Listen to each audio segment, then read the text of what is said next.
आप चकाचक न्यूज़ देख रहे हैं और नया गाना आने वाला है अरविंद कला कल्लू के। आप सबको 2 दिन से वीडियो नहीं आया क्योंकि अभी काम में बिजी थे। और बात करते हैं पहले अरविंद कला कल्लू जी का तल नया लवहर जो 30 तारीख को आप सबके बीच आने वाला है।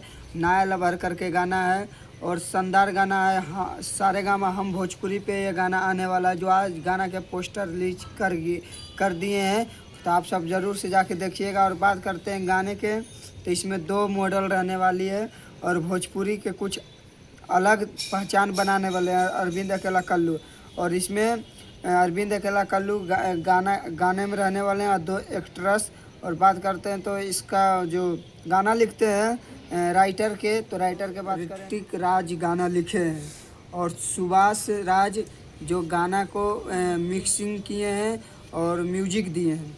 और अरविंद कला कल्लू जी का आवाज़ में ये गाना आप सबको कल सुबह ज़रूर जाके देखिएगा क्योंकि आप सबके बीच अब बराबर इंटरव्यू आता रहेगा। चकाचक न्यूज़ पे थोड़ा काम में बिजी थे इसलिए इंटरव्यू आने में देरी हो गया है।